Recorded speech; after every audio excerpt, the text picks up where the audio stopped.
To set Ethernet connection as public in Windows 10 Home, open Settings, click or tap Start menu icon, and then click or tap Settings icon.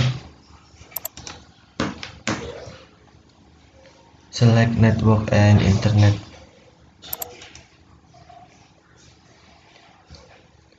And then tap or click Ethernet.